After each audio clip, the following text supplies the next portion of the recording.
Hello বন্ধুরা, কেমন আছো সবাই? আশা করি সবাই খুব ভালো আছো আর আমিও অনেক ভালো আছি। তো আজকে একটা ট্রাভেলিংয়ের ব্লগ নিয়ে চলে এসেছি তোমাদের সঙ্গে। আর আজকে দেখো সবাই মিলে বেরিয়ে পড়েছে। এটা আমার ফ্যামিলি, ঠিক আছে? বাপের বাড়ি এসেছি আজকে 2 দিন হলো, তাই সবাইকে নিয়ে একটু দীঘা ঘুরে আসা যাক।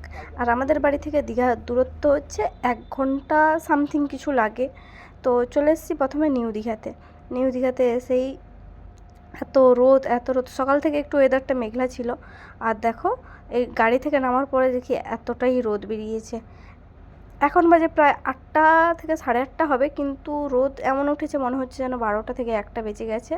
তো চলো আজকের ব্লগটা তোমরা কন্টিনিউ স্কিপ না করে দেখতে থাকো। আর হ্যাঁ, আজকে কিন্তু আমরা কোথাও রুম না নিয়ে পুরো দীঘাটাই ঘুরবো, ঠিক আছে? পুরো মজাটাই নিব। যেহেতু আমাদের বাড়ি বেশি দূর নয়, তাই জন্য বেকার বেকার রুম নিব না, আমরা গাড়ি বুক করে এসেছি। সুতরাং সারা দিনেরই প্ল্যান আছে, পুরো জায়গাটা ঘুরবো। আর এদিকে দেখো আমি নিউ দীঘা ঘোরার কাজ কমপ্লিট করে উদয়পুরে চলে এসেছি। আর উদয়পুরে আসার পরে হালকার উপরে সবাই টিফিন করে নিলাম পরোটা তরকারি। আর পরোটা তরকারি খাওয়ার ক্লিপটা নেওয়া হয়নি, তাই দিতে পারলাম না। তো এসেই আগে আমি জলে পা ভিজিয়ে নিলাম। আর কি মজাটাই না লাগছিল। আমি 5 মাস পরে দীঘায় এসেছি, ঠিক আছে? এর আগে এসেছি বান্ধবীর বাড়িতে, তারপরে আবার এলাম, ঠিক আছে? বিয়ের পরে এই প্রথম ফ্যামিলি নিয়ে এসেছি, ঠিক আছে? আর আমার মা বাবা কোথাও তেমন বেড়ায় না, ভাবলাম যাওয়া যাক। তো এসে একটু পা ভিজিয়ে নিচ্ছি। আর এখানে আমি একটু ভিডিও বানাচ্ছিলাম, তাই জন্য তোমরা দীঘাতে যদি কখনো আসো তো থেকে যাওয়ার চেষ্টা করবে, কারণ এখানে রাত্রের ভিউটা অনেক বেশি সুন্দর লাগে। উদয়পুরে না হোক, ওল্ড দীঘা, নিউ দীঘা, তারপরে ঢেউ সাগর, এখানে দেখবে রাত্রের ভিউটা খুব সুন্দর লাগে। আর আমি একটু পা ভিজানোর পরে ভাবলাম একটু চান করব। তো আমার কানের একটু প্রবলেম আছে, তাই জন্য বর বললো না, স্নান করা যাবে না, তুমি এমনি পা ভিজাও। আর এদিকে দেখো আকাশটা কি সুন্দর লাগছে, তাই না? তো তোমরা কে কে দীঘায় এসেছো আমাকে কমেন্ট করে জানো। আর এদিকে দেখো আমি লালার মাথায় চলে যাচ্ছি হেঁটে হেঁটে, আর আমার 2 ভাই কেমন ছুটছে। তো উদয়পুরে ঘোরার পরে আমরা চলে এসেছি ঢেউসাগরে। আর ঢেউসাগরে আসার পরে লাইটের ব্যবস্থাগুলো দেখো। এখানে আর ঢুকতে গেলে 10 টাকা করে একজনের টিকিট লাগবে। আর বাচ্চা 5 বছরের নিচে থাকলে তাদের 5 টাকা করে টিকিট। আর আমরা ঢুকে গেলাম। আর এখানে কি সুন্দর লাইটের ব্যবস্থা করেছে। এর আগে যখন এসেছিলাম এত লাইট ছিল না, এটা রিসেন্টলি করেছে। আর আমাকে দেখো এখানে পুতুলের হাতে হাত দিচ্ছি, যেন আমি তাকে, মানে সে আমাকে ওয়েলকাম জানাচ্ছে, আমি তার সাথে হাত মেলাচ্ছি। আর এদিকে আমার বরকে দেখো, শুধু রোদে ঘুরে ঘুরে দুজনেরই মাথা যন্ত্রণা পৌঁছে গেছে। আর ওইদিকে আমার বাবা চলে যাচ্ছে হেঁটে হেঁটে, আর মাও চলে যাচ্ছে, সবাই পিছনে আসছে, আমরা শুধু এগিয়ে যাচ্ছি। উপরে উঠে দেখবো। এর আগে যখন এসেছিলাম এত লাইটের ব্যবস্থা সত্যিই ছিল না, অনেক কিছু হয়েছে।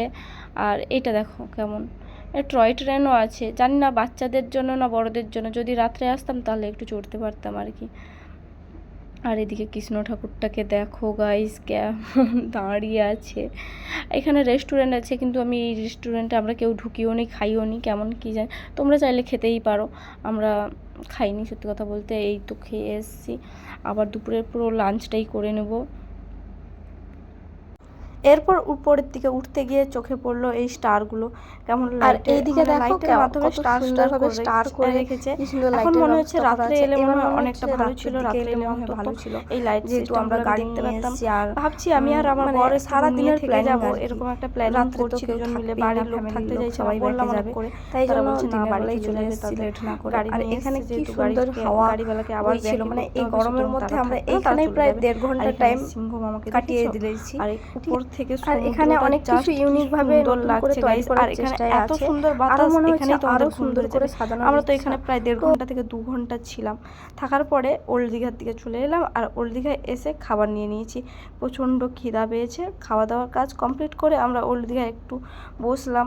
বসার পরে অনেকক্ষণ বসলাম, একটু নয় অনেকক্ষণ বসার পরে সবাই বললো একটু খাবারটা হজম হয়ে গেলে, একটু রোদ কমলে আমরা এখান থেকে বেরোবো। তো ঠিক আছে, একটু বসার পরে একটু ঘুরে নিলাম, ঘুরে ঘুরে দেখে নিলাম কেউ নেই, এতবেলা কেউ থাকবেও না। আর বসার পরে ডাব নজর এলো, ডাব খেতে চলে গেলাম। আর ডাব দোকানে কি ডাবের দাম গাইস, 50 টাকা একটার দাম 50 টাকা। আর ওই যে তালগুলো দেখছিলে ওইগুলোর দাম হচ্ছে 30 টাকা। মানে কি বলবো, এর থেকে আমার বাড়িতে ঘরের গাছের ডাব পেড়ে খাওয়া অনেক ভালো। তবুও কিছু করার নেই, পেট ঠান্ডা করার জন্য আমি একটা ডাব খেয়েও নিয়েছি। খাওয়ার পরে চলে যাচ্ছি শঙ্করপুর তাজপুরের উদ্দেশ্যে। আর যাওয়ার পথে রাস্তায় দেখলাম এই চারদিকে সমুদ্রের জল, আর মাঝখানে কেমন চর পড়ে গেছে। আর আগে যখন অনেক বছর যখন ছোট ছিলাম তখন এসেছিলাম, এখানে প্রায় ঝাউ গাছ প্রচুর ঝাউবন ছিল, সেগুলো এখন পরিষ্কার করে পার্ক টাইপের হয়ে গেছে। আর যাওয়ার পথে, শঙ্করপুর যাওয়ার পথে ভাবলাম একটু মন্দির থেকে ঘুরে যাই। এখানে নায়িকালী মন্দির আছে, খুবই জাগ্রত মন্দির, ভাবলাম একটু সবাই মিলে ঘুরে যাই, ঠাকুর দর্শন করে যাই। আর ওই ঠাকুরটা না খুবই জাগ্রত, এখানে অনেকজন মানসিক করে আর মনস্কামনা তাদের পূরণ হলে তারা সেই রকম পুজো দিতে আসে আর কি। অনেকে আছে গাছে এই ঢিলগুলো বেঁধে দিয়ে গেছে। তারপরে আমরা চলে যাচ্ছি ভিতরের দিকে। আর মন্দিরের না কাজ এখনও কমপ্লিট হয়নি, এখনও কাজ চলছে, অনেকটাই কাজ বাকি আছে বলতে গেলে। পার্ক টাইপের করছে আর ওইখানে ফোয়ারা টাইপের জল পড়বে, এরকম একটা কাজ চলছে। যখন কমপ্লিট হয়ে যাবে তখন আশা করি দেখতে ভালো লাগবে। আর ঠাকুর যখন বসে গেছে সেখানে তো পুজো দেওয়া চলবেই, যেহেতু জাগ্রত ঠাকুর, এমনি নয়। আর এই ঠাকুরের অনেক কাহিনী আছে, যদিও আমি জানি না, তোমাদের জানার পরে সেই গল্পটা তোমাদের সঙ্গে শেয়ার করব। আর যেটুকু শুনেছি, এই ঠাকুরের হাত নাকি ভাঙা, মানে কখনো নাকি কেউ কোনো কারিগরই জোড়া লাগাতে পারে না। একটা ডান হাত আছে, ওই ডান হাতটা ভাঙাই থাকে, এমনি জাস্ট বসানো হয়ে আছে। তোমরা ঠাকুরটা দেখলে বুঝতে পারবে না, মানে ঘটনাটা শুনলে তখন বুঝতে পারবে। কোনো যারা ঠাকুর রেডি করে তারা নাকি কেউই ঠিক করতে পারেনি। তারপর আমি পা ধুয়ে ড্যাং ড্যাং করে চলে যাচ্ছি ঠাকুরের কাছে প্রণাম করতে। যেহেতু আমি খাওয়ার পরে এসেছি, তবুও কেমন একটা লাগছিল। তো যাই হোক, ঠাকুরও খাবার খায়, আমিও খেয়েছি, কিছু করার নেই। আর ঠাকুরের ক্লিপটা আমি তোমাদের ভালোভাবে দেখাতে পারলাম না, লাস্টে আমি ফটো দিয়ে দেবো, তোমরা চাইলে দেখে নিতে পারো। ঠাকুর দেখার পরে আমরা বেরিয়ে পড়েছি। আর এই ব্রিজটা কি সুন্দর, তাই না? অনেক দিন আগে হয়েছে এই ব্রিজটা, যখন নতুন হয়েছিল তখন এসেছিলাম একবার, আবার এতদিন পরে এলাম। আর এটা পেরিয়ে চলে যেতে হবে শঙ্করপুর। আমরা বেরিয়ে চলে যাচ্ছি শঙ্করপুরের উদ্দেশ্যে। আর এদিকে লালগুলো দেখতে পাচ্ছ, এগুলো হচ্ছে ট্রলার। যারা মৎস্য মানে মাছ ধরতে যায় তারা হচ্ছে এইটাতে করে যায়। এখন যেহেতু গরম পড়েছে তাই জন্য তারা কেউ সমুদ্রে নেই, সবাই চলে এসছে। কথা বলতে বলতে পৌঁছে গেলাম শঙ্করপুর জায়গাটা তেমন মানে ট্যুরিস্টদের জন্য নয়। এখানে প্রি ওয়েডিং শ্যুট বলো, শ্যুটিং বলো, এখানে করাটা ঠিক আছে, নির্জন জায়গা আর কি যাকে বলে। আর এখানে না কিছু মানে একটা ঝড় হয়েছিল, তাতে সব কিছু ভেঙে তছনছ হয়ে যায়। এখানে তেমন কিছু নেই দেখার মতো। এখানে ফাঁকা একটা প্লেস, যেখানে বসে তোমরা একটু শান্তিতে হাওয়া খেতে পারো, আর কিছু না। শঙ্করপুর ঘোরার পরে চলে এসেছি তাজপুর, দীঘা তাজপুর। আর তাজপুরে পার্ক টাইপের করা আছে, খুবই সুন্দর জায়গা।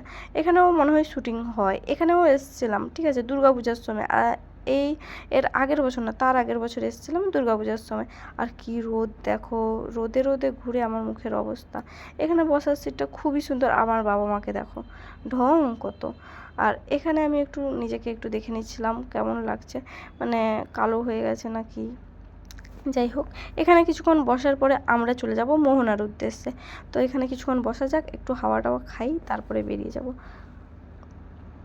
তো অনেকক্ষণ বসার পরে এবার বেরিয়ে যাচ্ছি মোহনার উদ্দেশ্যে। আর যাওয়ার আগে ভাবলাম মানে একটু আইসক্রিম খাওয়া যাক। আইসক্রিম খেতে গেছি, দেখি না আইসক্রিম মানে আমি যেটা খাই সেটা নেই। তো আর না খেয়ে বেরিয়ে চলে যাচ্ছি। আর এই যে দীঘার গেট পেরিয়ে চলে যাচ্ছি, সোজা রাস্তা। আর তোমরা যদি মোহনার দিকে যেতে চাও তাহলে দীঘার গেটের সামনে একটা রাস্তা উপরের দিকে উঠে গেছে, তোমরা সেই রাস্তা ধরে সোজা রাস্তায় চলে যেতে পারো, দেখবে মোহনার রাস্তাটা পেয়ে যাবে। তোমরা যদি কেউ মোহনায় যেতে চাও তাহলে আশা করি সকাল সকাল এসো, সকাল সকাল এলে তার ভিউটা অনেকটাই সুন্দর লাগে। এই যে এই টাইমে যাচ্ছি আমরা, বিকেল টাইমে, এখন গেলে হয়তো সেই এটা দেখতে পাবো না, মানে সেই জিনিসটা নেই যে জিনিসটার কথা আমি বলছি। চারদিক পুরোটাই জল হয়ে যাবে, শুধু পা ভিজানো, তোমার পাটাই শুধু ভিজানো হয়ে থাকবে, সেরকম একটা জায়গা, সেরকম একটা ভিউ আর কি থাকবে। তোমরা সেটাতে খুবই মজা লাগবে, সেটা দেখতে পারো। আমি সেটার জন্য এসেছিলাম, আর এসে দেখি সেরকমটা নেই, অনেকটা ভাটা টাইপের, জোয়ার এখনও আসেনি, অনেকটা কম জোয়ার।